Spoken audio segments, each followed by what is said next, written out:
예, 국민의힘 원내수석 대변인 김대식입니다. 오늘 국민의힘 논평을 내도록 하겠습니다. 현직 대통령에 대한 무리한 기소, 검찰의 오판을 강력히 규탄합니다. 검찰이 윤석열 대통령에 대해 내란 혐의로 구속 기소를 강행했습니다. 그러나 이번 기소는 법적 절차적 하자가 중대하다는 점에서 국민적 신뢰를 훼손할 뿐만 아니라 국제적으로도 국가의 격을 실추시켰다는 점에서 검찰의 명백한 오판이며 대한민국 사법체계에 심각한 상처를 남기게 될 것입니다. 법원은 이미 2차례에 걸쳐 구속기간 연장을 불허하며 검찰과 공수처의 수사 과정에 명백한 흠결이 있음을 지적했습니다.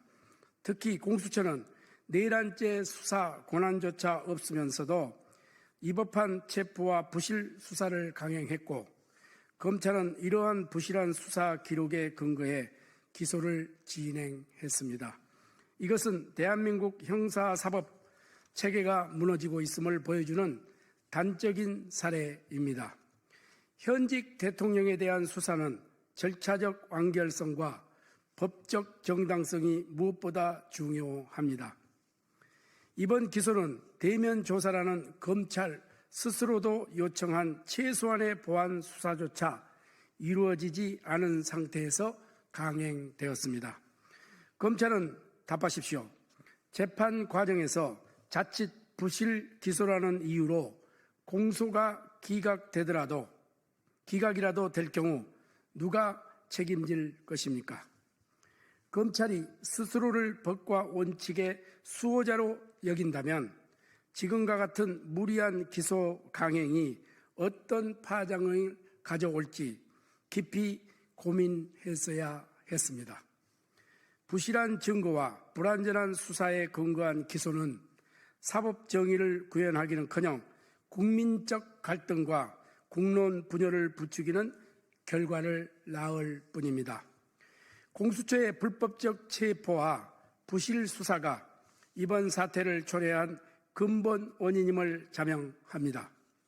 검찰은 공수처의 불법 수사를 단죄하기는커녕 이를 근거로 기소를 강행함으로써 공수처의 하청기구, 기소대행기구로 전락한 모습을 전 국민 앞에 보여준 것입니다. 1948년 검찰청법 제정과 함께 국민의 인권 보호와 법치주의 수호라는 사명과 함께 설립된 대한민국의 검찰이 본연의 긍지와 역할을 스스로 걷어차버린 것입니다. 국민의힘은 이번 기소가 대한민국 헌정 질서를 위협하고 법치주의를 심각하게 훼손한 사건으로 보고 강력 규탄합니다. 앞으로 재판 과정에서 사법부가 이런 기소의 절차적 법적 문제를 정확히 지적하고 공소기각을 통해 법치주의와 근간을 바로 세워주기를 촉구합니다. 또한 검찰은 향후 부실 기소로 인한 책임을 반드시 져야 하며 공수처의 위법한 수사 과정에 대한 철저한 수사와 법적 책임 추궁이 이루어져야 합니다. 국민의 신뢰를 회복하기에 검찰은 법과 원칙에 따라 다시 출발해야 할 것을 명심해야 합니다.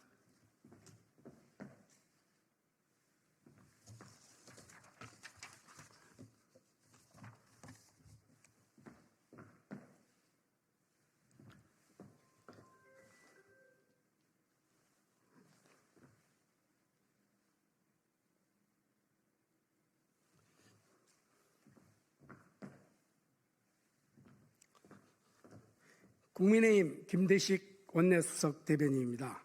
국민의힘은 제2기 트럼프 행정부와 한미 동맹의 가치를 굳건하게 지키겠습니다. 존경하는 국민 여러분, 그리고 설 명절에도 변함없이 수고해 주시는 언론인 여러분, 국민의힘 김대식 원내수석 대변인입니다. 국민의힘은 저와 조정훈 의원이 국회 대표로 나경원 의원과 강민국 의원이 국민의힘의 이 필두로 트럼프 대통령 취임식을 축하하는 방미단을 구성하여 지난 1월 19일부터 24일까지 미국 워싱턴 DC를 방문하였고 지금 그 일정을 보고 드리고자 합니다.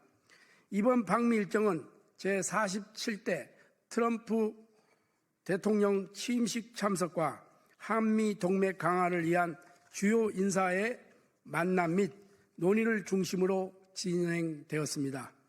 1월 19일 방미 일정을 시작으로 트럼프 대통령의 특별보좌관 마크 번즈와 오찬이 있었습니다. 마크 번즈 보좌관과 오찬 자리에서 한미 동맹의 중요성과 경제, 정치 협력 방안을 논의했습니다. 번즈 보좌관은 트럼프 행정부가 한미 동맹을 중시하고 있으며 협력 강화를 위한 노력을 약속했습니다. 특히 조선, 반도체, 박인희 산업 등 국가 전략적 분야에서 협력 확대 필요성을 강조했습니다. 1월 20일 트럼프 대통령 취임식을 참석했습니다. 미 연방 총인의 주최 트럼프 대통령 취임 축하 행사에도 참석을 했다는 말씀을 드립니다. 한미 동맹의 중요성과 해외 동포들의 기여에 대한 감사를 표했습니다. 참석자들과 함께 동맹 강화를 위한 의지를 공유했습니다. 함께한 주요 인사는 홍준표 대구시장, 유정복 인천시장, 김석기 국회 외교통일위원장, 나경원, 강민국, 조정원, 김대식 의원 등이 참석이 있었습니다. 1월 21일 트럼프 대통령 취임식과 무도에 대해서 말씀을 드리겠습니다. 워싱턴 DC 캐피탈온 아레나에서 열린 취임식에 참석해 VIP 스위트룸에서 대한민국과 미국의 혈맹 관계를 재확인하고 돌아왔습니다. 미국의 황금 시대는 지금 막 시작되었다는 트럼프 대통령의 선포와 함께 행사를 마무리하고 무도회로 자리를 옮겼습니다. 무도회에서 로저스톤 특별 고문 면담이 있었습니다. 무도회에서 트럼프 대통령 내에게 직접 한국 국회에서 왔음을 전하며 축하 인사를 전하였고 트럼프 대통령의 소개로 오랜 조언자로 로저스톤 고문과 글로벌 정세와 한미 동맹의 경제 안보적 협력 가능성에 대해 의견을 교환했습니다. 1월 22일 미국 국회의사당 캐피털홀에서의 주요 상하원 의원 면담에 대해서 말씀을 드리겠습니다. 먼저 트럼프 대통령과 대통령 경선에서 맞붙었던 테드 크루즈 상원 의원을 면담하였습니다. 한반도 안보와 북한 비핵화 문제를 논의했습니다. 크루즈 상원 의원은 한미 동맹이 아시아 태평양 지역의 평화와 번영의 핵심임을 강조하였습니다. 앤디 김 상원 의원 면담이 있었습니다. 앤디 김 상원 의원과는 한반도 평화와 통상 협력을 논의하며 한미 동맹의 경제적 협력 강화 방안을 모색하였습니다. 영킴, 그레이스 맹, 제니퍼 키컨스 하원 의원 면담이 있었습니다. 영킴, 그레이스 맹, 제니퍼 키컨스 하원 의원과는 군사 안보 협력을 중심으로 양국 간의 전략적 협력 필요성을 논의했습니다. 1월 23일 미 최고의 싱크탱크 CSIS 전략국제연구센터와 AFPI 미국 우선주의 정책연구센터 방문 일정이 있었습니다. CSIS와 AFPI 관계자들과 한미 동맹의 경제, 안보, 첨단 기술 협력을 논의하며 동맹의 지속적인 발전 방향에 대해 의견을 나누었습니다. 폴라 화이트 목사 면담 일정이 있었습니다.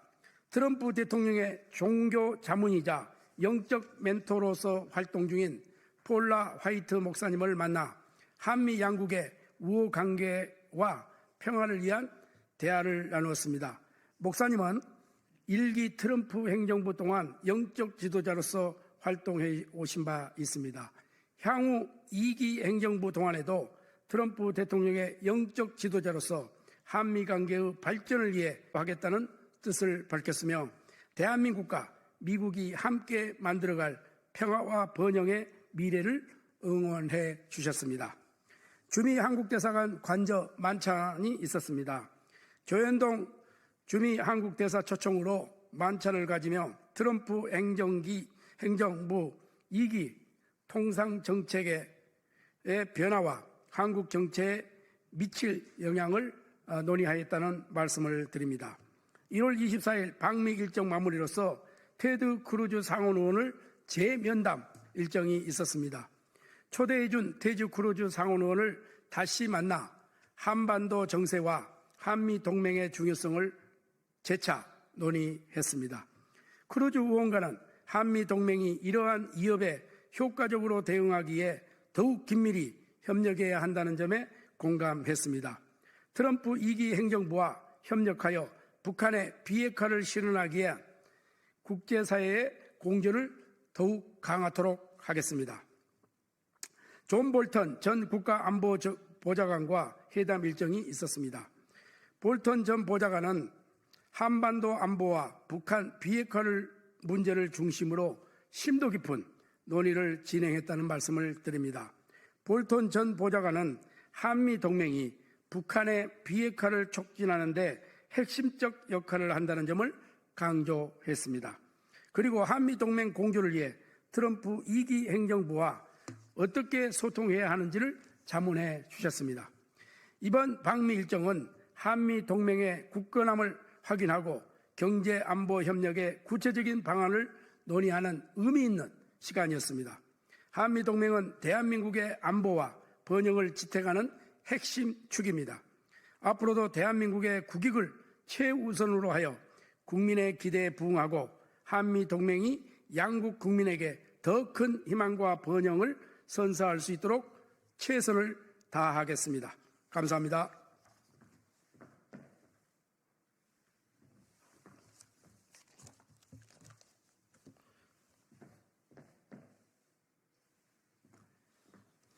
국민의힘 김대식 원내 수석대변인 논평입니다. 치료가 시급한 민주당의 탄핵 중독, 헌정 질서를 위협하는 심각한 문제입니다.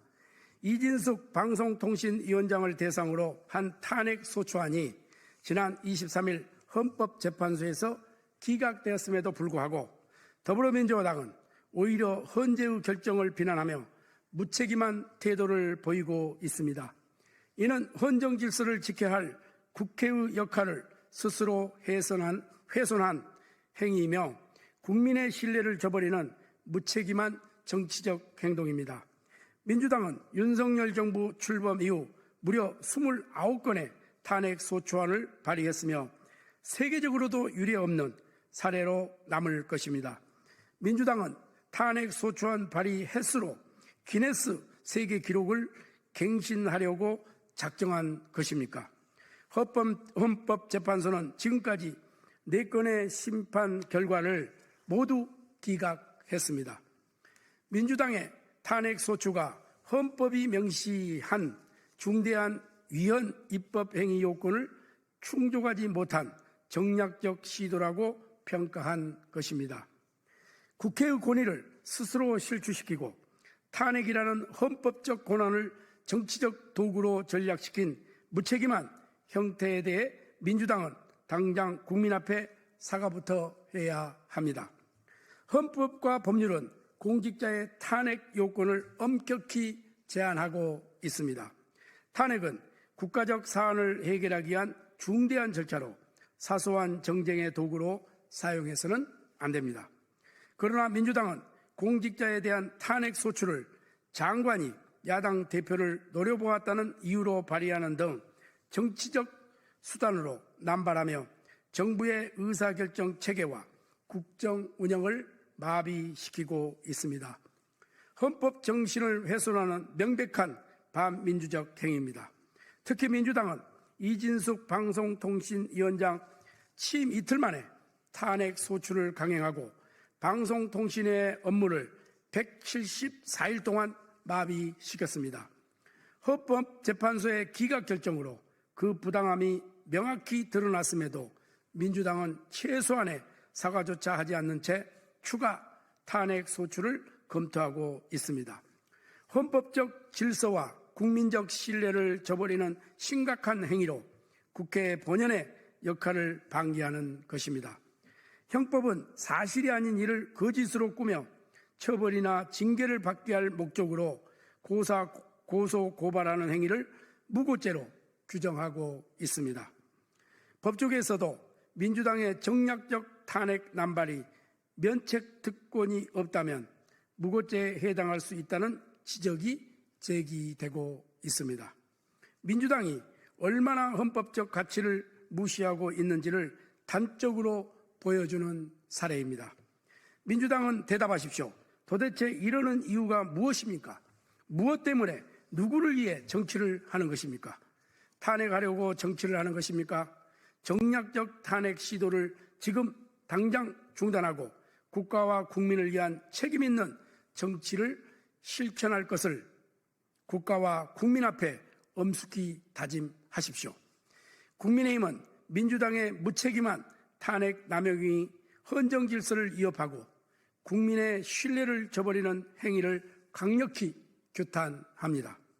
헌법재판소 또한 요건 미비의 탄핵 소추를 단순히 기각하는 데 그치지 않고 민주당의 반민주적 형태에 대해 분명히 경고해야 합니다. 감사합니다.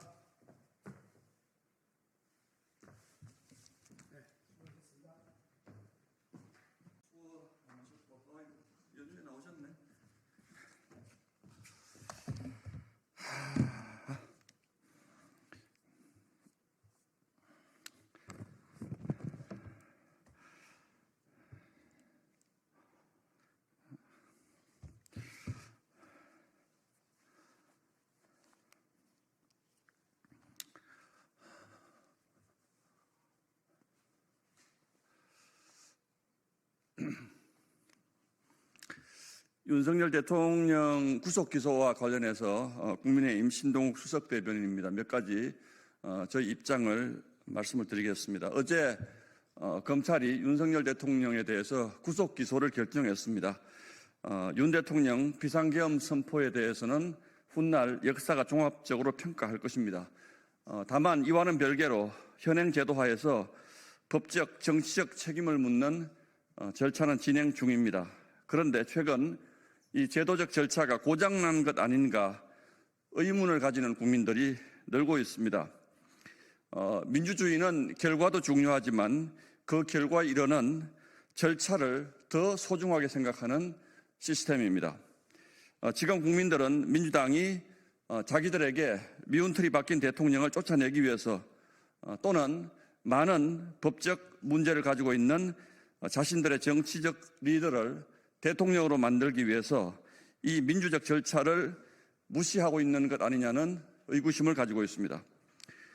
이를 위해서 검찰의 수사권을 박탈해 공수처라는 괴물 수사기관을 만든 것이라는 의심 역시 이번 대통령 수사 과정에서 일정 부분은 사실로 입증되었다는 것이 저희들의 판단입니다. 분명히 법적으로 수사 권한이 없는 공수처가 갑자기 대통령 수사에 뛰어들었고 자신들에게 동조할 것으로 생각되는 법원을 찾아서 영장을 발부받고 법원은 또 그 사실을 알면서도 사법정의를 바로 세우기는커녕 그 모순적 카르텔에 스스로 몸을 맡기는 이 기이한 현상을 국민들은 잘 이해하지 못하고 있습니다. 검찰도 마찬가지입니다. 분명히 공수처 수사만으로는 기소하기 어렵다는 입장을 냈다가 법원이 구속기간 연장을 불허하자 공수처 수사 결과만으로 기소가 충분하다는 이해할 수 없는 입장을 냈습니다. 그 결과 대한민국이 피와 땀으로 일궈낸 형사사법체계, 민주주의 제도가 총체적인 불신의 심판대에 오르게 되었습니다.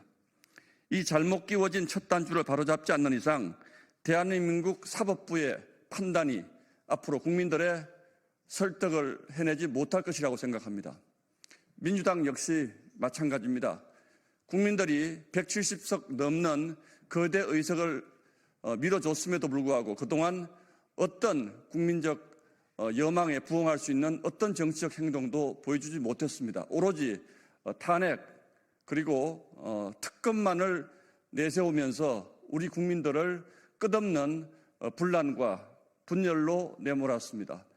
지금 와서 이재명 대표가 민생을 외칩니다만 그동안 뭐 하다가 이제 와서 민생을 외치는지 묻지 않을 수 없습니다.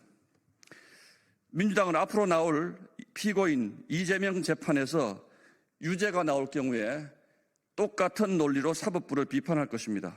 그러니까 지금이라도 이성을 되찾아 자신들이 과거 저지른 잘못에 대해서 국민들께 사과하고 대한민국의 민주주의가 절차적 정당성을 회복할 수 있도록 지금이라도 힘을 보태기 바랍니다.